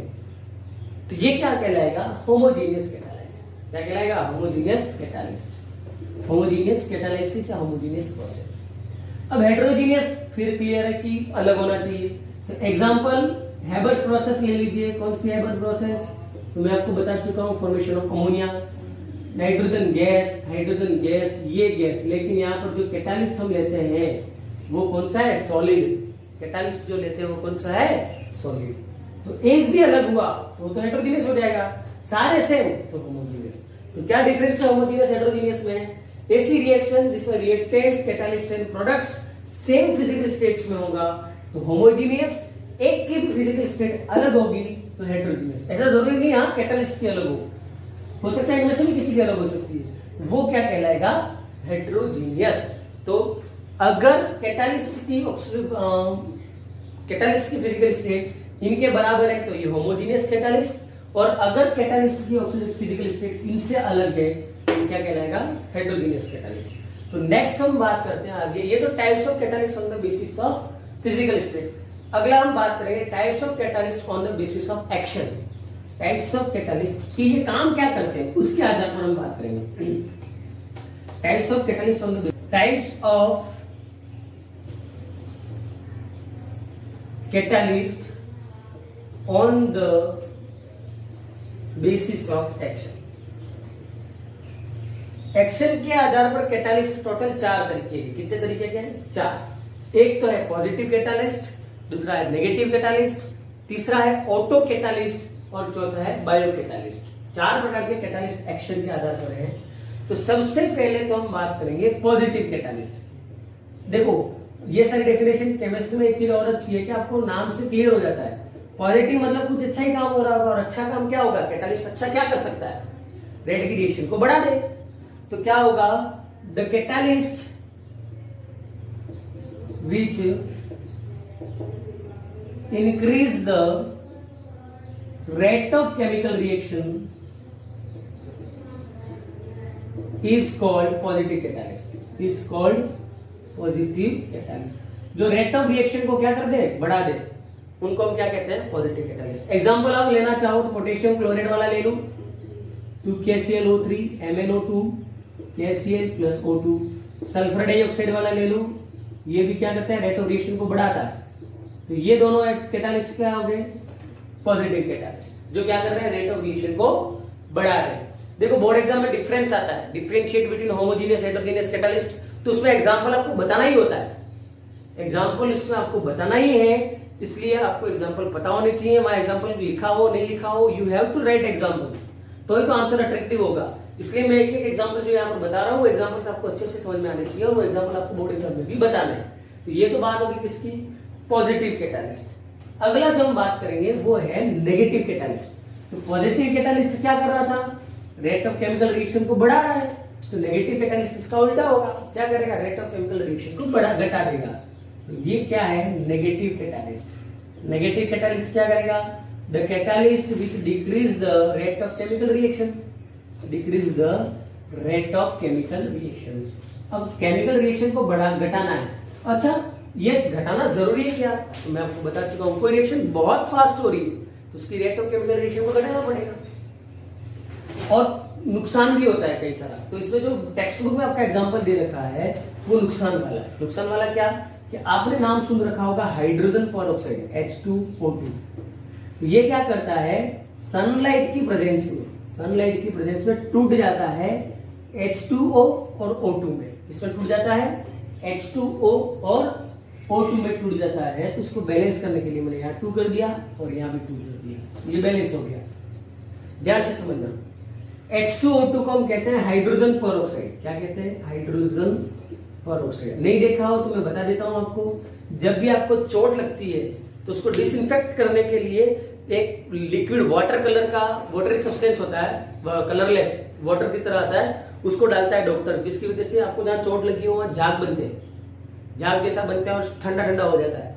वही हाइड्रोजन पेरोक्साइड मेडिकल में जनरली मिलता भी है। उसकी एक खासियत होती है कि वो सनलाइट की प्रेजेंस में क्या हो जाता है, डिकम्पोज हो जाता है। ठीक है, तो अब ये तो खराब बात है ना। अब मान लो आप मेडिकल से हाइड्रोजन पेरोक्साइड लाए, गलती से वो खुले में पड़ा रहे, क्या सनलाइट तो यहाँ भी है, आपको दिख नहीं रहा है, लेकिन वो तो सनलाइट आ ही रही है ना, तो वो तो फिर टूट जाएगा। आप लाए थे हाइड्रोजन पेरोक्साइड, लेकिन सनलाइट ने उसको क्या बना दिया, पानी। आप लाए थे हाइड्रोजन पेरोक्साइड, बन गया पानी। क्या ऐसा होगा तो आपको फायदा है क्या, नुकसान है। तो अब साइंटिस्ट ने ये सोचा कि क्यों ना हम कुछ ऐसा करें कि ये हाइड्रोजन पेरोक्साइड टूटेगा तो सही सनलाइट के प्रेजेंस में, लेकिन इसकी रेट कितनी कम कर दे कि बहुत स्लो हो ये प्रोसेस। तो उन्होंने क्या किया, इसके अंदर डाल दिया एल्कोहल। क्या डाल दिया, एल्कोहल। कौन सा, इथेनॉल। क्या मिला दिया, few drops of ethanol. Ethanol मिला दिया, और इथेनॉल क्या करता है, the rate of chemical reaction को क्या कर देता है, कम कर रहा है। ये इथेनॉल क्या कहलाएगा, नेगेटिव कैटालिस्ट। अब ये यहां तक ही नहीं, बच्चे क्या करते हैं पता है, नेगेटिव की डेफिनेशन याद कर दी, ये रिएक्शन याद कर ली। बोर्ड एग्जाम में प्रश्न आ गया, a few amount of ethanol is added to hydrogen peroxide, why? और सर ये तो आउट ऑफ सिलेबस आ गया, ऐसा तो पढ़ा ही नहीं हमने कहीं। अरे क्यों नहीं पढ़ा साहब, मैं बता रहा हूं ना, यही तो चीज आपके प्रोग्राम में नहीं लिख रखा है, लेकिन वो यही तो समझाना चाह रहा है। तो आपको बताना पड़ेगा कि इथेनॉल को क्यों ऐड किया जाता है। तब आपको बताना है hydrogen peroxide is decompose in the presence of sunlight and to decrease the rate of decomposition of hydrogen peroxide small amount of ethanol is added as a negative catalyst. तो ये लाइन आपको लिखनी पड़ेगी। रीजनिंग का प्रश्न है, फिर बोल रहा हूं मैं, कौन सा प्रश्न है, रीजनिंग का, तो ये आपको पता होना चाहिए। इसी के अंदर एक और एग्जांपल है, आपको नाम सुना होगा आपने, क्लोरोफॉर्म, CHCl3, क्लोरोफॉर्म। और क्लोरोफॉर्म की ये खासियत होती है कि एटमॉस्फेरिक ऑक्सीजन से रिएक्ट करके ये बना देता है COCl2। क्या बना देता है, COCl2 प्लस साथ में बना देता है HCl। और इस गैस का नाम है फोस्जिन गैस। ये जो गैस बनी है ना, उसका क्या नाम है, फोस्जिन गैस। फिर रिपीट कर रहा हूं, क्लोरोफॉर्म, क्लोरोफॉर्म को ऑक्सीजन देनी नहीं पड़ती है, उसको आप खुला रखा तो एटमॉस्फेयर में जो ऑक्सीजन है ना, वो उसके साथ रिएक्ट कर लेता है और फोस्जिन गैस बना देता है। पड़े पड़े रिएक्ट कर लेता है, खुला नहीं छोड़ सकते आप इसको। अगर आपने खुला छोड़ दिया तो ये ऑक्सीजन के साथ रिएक्ट कर लेगा और क्या बना देगा, फोस्जिन। और आपको पता होना चाहिए, it is very poisonous gas, ये बहुत ही ज्यादा जहरीली गैस है। तो ये अच्छी बात है क्या, गलती से मान लो कभी लैब के अंदर क्लोरोफॉर्म होता ही है, गलती से खुला रह गया तो जो अंदर जाएगा उसका दम घुटने से मौत हो जाएगी। इसके लिए क्या किया जाता है, तो क्लोरोफॉर्म को डिकम्पोज होने से बचाने के लिए इसके अंदर थोड़ी मात्रा में मिला दिया जाता है, थोड़ी मात्रा में मिला दिया जाता है एल्कोहल। क्या मिला दिया जाता है, एल्कोहल। इथेनॉल, क्या मिला दिया जाता है, इथेनॉल। और यहाँ थोड़ा सा करेक्शन आपको करना है, ध्यान देंगे, थोड़ा करेक्शन ये करना है कि यहाँ पर आपको मिलाना है ग्लिसरॉल। क्या मिला देना है, glycerol, small amount of glycerol. यहाँ फिर रिपीट कर रहा हूं मैं, हाइड्रोजन पेरोक्साइड को डिकम्पोजिशन से बचाने के लिए क्या काम में लिया जाता है, ग्लिसरॉल। थोड़ा सा करेक्शन आप लोग कर लें कि हाइड्रोजन पेरोक्साइड के अंदर नेगेटिव कैटालिस्ट क्या लिया जाता है, ग्लिसरॉल। और क्लोरोफॉर्म के अंदर कौन सा लिया जाता है, इथेनॉल। क्लोरोफॉर्म में स्मॉल अमाउंट ऑफ इथेनॉल मिला दिया जाता है, जिसकी वजह से इसका मतलब ये रिएक्शन नहीं हो। तो यहाँ पर ग्लिसरॉल और इथेनॉल दोनों किसकी तरह काम करता है, नेगेटिव कैटालिस्ट की तरफ। तो ये बात हो गई टाइप्स ऑफ कैटालिस्ट में, पॉजिटिव और नेगेटिव। ये दो कैटालिस्ट हमने बात कर दी, positive catalyst and negative catalyst. तीसरा कैटालिस्ट आता है ऑटो कैटालिस्ट। तीसरा जो हम बात करेंगे वो है ऑटो कैटालिस्ट। Auto catalyst. अब ऑटो कैटालिस्ट का मतलब समझना, ऐसी रिएक्शंस जिसमें हम रेट ऑफ रिएक्शन को चेंज करने के लिए किसी एक्सटर्नल रिएजेंट की जरूरत नहीं लेते काम में। मतलब ये कि मैं A प्लस B की रिएक्शन करा रहा हूं और C प्लस D बन रहा है, तो यहां पर मैंने कोई भी कैटालिस्ट नहीं ले रखा है अलग से।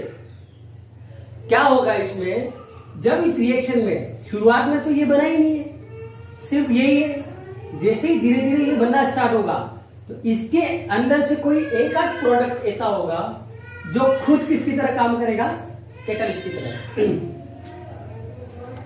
इसी रिएक्शन के दौरान जो ये प्रोडक्ट बन रहा है वो खुद अपने आप किसकी तरह काम करेगा, कैटालिस्ट की तरह। तो इसको हम कहेंगे ऑटो कैटालिस्ट। तो डेफिनेशन क्या बनेगी, the catalyst the reaction in which formed product itself act as a catalyst is known as auto catalyst. Example अगर इसका मैं लूं, CH3COO C2H5 एथिल एसीटेट कहते हैं इसको,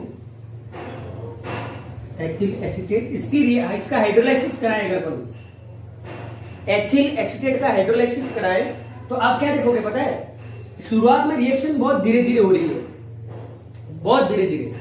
और जैसे जैसे इस रिएक्शन में एक प्रोडक्ट बनेगा आपका CH3COOH, ये जैसे ही बनना स्टार्ट हो जाता है, धीरे धीरे धीरे धीरे धीरे धीरे रिएक्शन की रेट बढ़ने लग जाती है और साथ में प्रोडक्ट बनता है C2H5OH, इथेनॉल। इसको तो हम कहते हैं एसिटिक एसिड। क्या कहते हैं, एसिटिक एसिड। और इसको हम कहते हैं ethanol. Hydrolysis of ethyl acetate forms acetic acid and ethanol. During this reaction formed acetic acid ये जो एसिटिक एसिड है वो खुद किसकी तरह काम करता है, कैटालिस्ट की तरह, अतः इसको हम कहते हैं ऑटो कैटालिस्ट। अब फोर्थ टाइप्स ऑफ कैटालिस्ट और लास्ट कैटालिस्ट है टाइप्स ऑफ कैटालिस्ट का बायो कैटालिस्ट। अब देखो बायो कैटालिस्ट का मतलब याद रखना, आप लोग सोचिए हमारी बॉडी के अंदर बहुत सारी ऐसी प्रोसेस है जैसे कि डाइजेशन, रेस्पिरेशन, एक्सक्रीशन, ये सारी प्रोसेस हमारी बॉडी के अंदर हो रही है, जिनको कराने के लिए भी कई सारे कैटालिस्ट का यूज दिया जाता है और उन्हीं कैटालिस्ट को हम कहते हैं बायो कैटालिस्ट।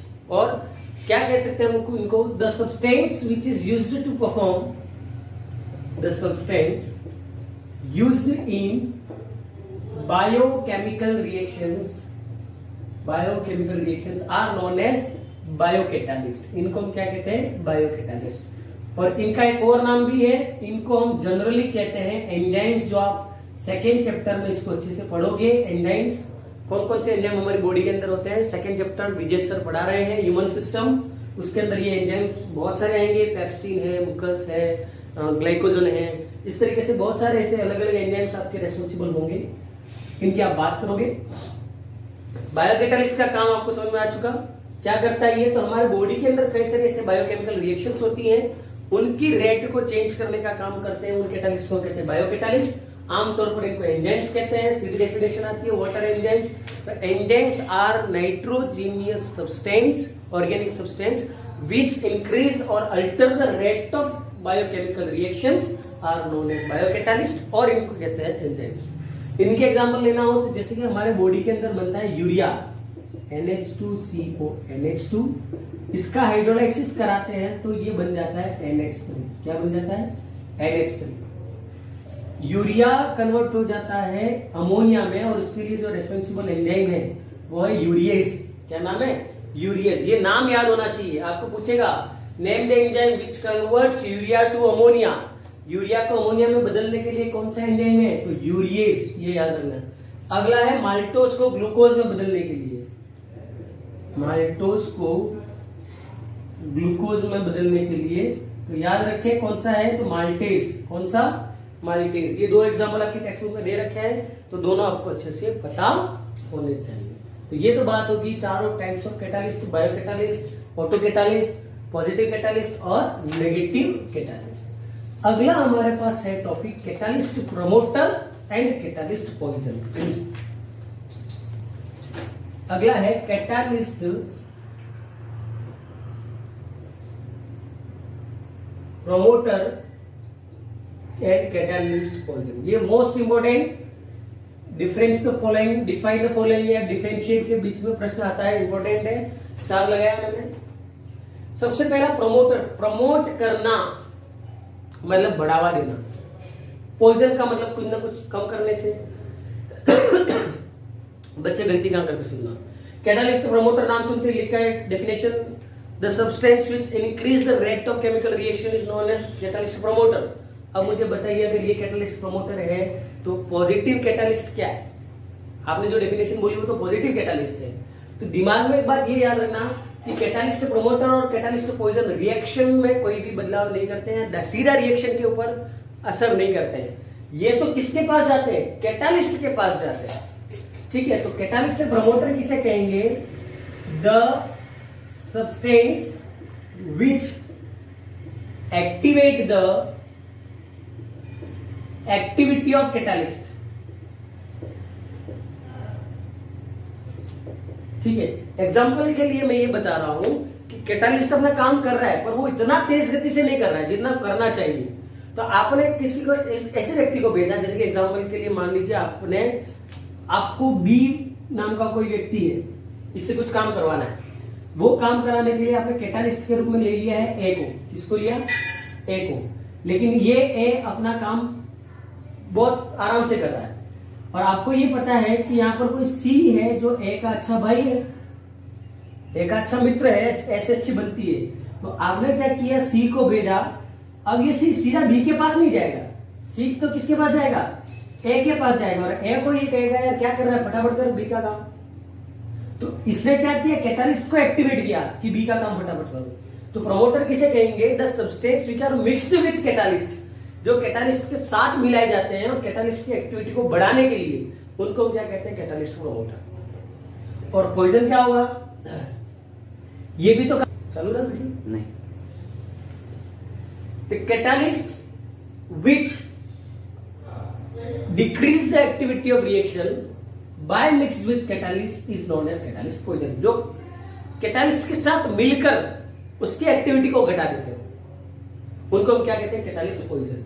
अब इनके एग्जांपल्स भी आपको पूछा जाता है, तो इनके एग्जांपल्स एक तो हैबर्स प्रोसेस के अंदर आप ले लीजिए N2 + 3S2। जनरली आप कौन सा लेते हो, आयरन, या आयरन आपका क्या है, कैटालिस्ट, और यहां पर आप लेते हो मोबोलिनियम। क्या लेते हैं, मोबोलिनियम, जो बनाता है NH3। तो ये तो क्या कहलाएगा, प्रोमोटर, कैटालिस्ट प्रोमोटर, और ये क्या कहलाएगा आपका कैटालिस्ट।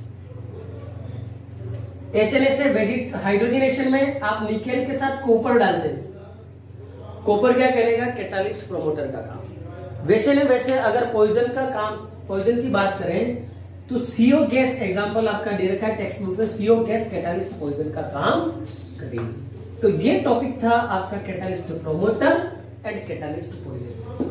अब लास्ट है कैरेक्टरिस्टिक्स ऑफ कैटालिस्ट। आपको पढ़ने पड़ेंगे, 6 कैटालिस्ट आपकी टेक्स्ट बुक में दे रखे हैं, लेकिन फिर भी मैं बता देता हूँ कैटालिस्ट के बारे में बहुत सारी बातें मैं आपको पढ़ा चुका हूँ। कैटालिस्ट क्या करता है, तो खुद रिएक्शन में नहीं जाता, अनचेंज रहता है, केमिकल रिएक्शन की रेट को चेंज कर देता है, बढ़ा भी सकता है और घटा भी सकता है। लेकिन ऐसा हो, मैं यूं कहूं कि आपने 10-10 ग्राम तो रिएक्टेंट ले रखे और 50 ग्राम कैटालिस्ट ले लिया, तो ऐसा कैटालिस्ट किस काम का। तो हमें कैटालिस्ट कैसा चाहिए, जो कम मात्रा में ज्यादा काम दिखाए। The less amount of catalyst is more effective, इस तरीके का कैटालिस्ट हम लेते हैं, और अपना काम अच्छे से कर सके ऐसा कैटालिस्ट हम लेते हैं। तो इसकी कैरेक्टरिस्टिक्स आप पढ़ सकते हैं टेक्स्ट बुक में से। तो इसी के साथ आपका 10th केमिस्ट्री का एक और चैप्टर यहाँ पर पूरा हुआ, और आप इन वीडियो को देख लीजिए अच्छे से, ये आपको बहुत मदद मिलेगी। अगर इनको आपने अच्छे से कर दिया है तो मैं आपको विश्वास दिलाता हूं आपके इन चैप्टर्स में एक भी मार्क्स नहीं कटेगा। सेकेंड थॉट, आपके केमिस्ट्री के 2 चैप्टर्स यहाँ पर हो चुके हैं, इनके वीडियोस आप ज्यादा से ज्यादा 10th के स्टूडेंट्स तक पहुंचाएं, उनको शेयर करें, वीडियो को लाइक करें, और चैनल को यदि आपने अब तक सब्सक्राइब नहीं कर रखा है तो जल्दी से जल्दी चैनल को सब्सक्राइब करें। 10th के साइंस के दोनों तरफ से वीडियोज आ रहे हैं, उधर से विजेश जी ह्यूमन सिस्टम के वीडियो अपलोड कर रहे हैं, आप उन वीडियो को भी देखेंगे, केमिस्ट्री के वीडियो को भी देखें, ताकि समय समय पर आपकी पढ़ाई होती रहे। और जल्दी मिलेंगे हम हमारे नए वीडियो के साथ, तब तक के लिए धन्यवाद। जय हिंद, जय भारत।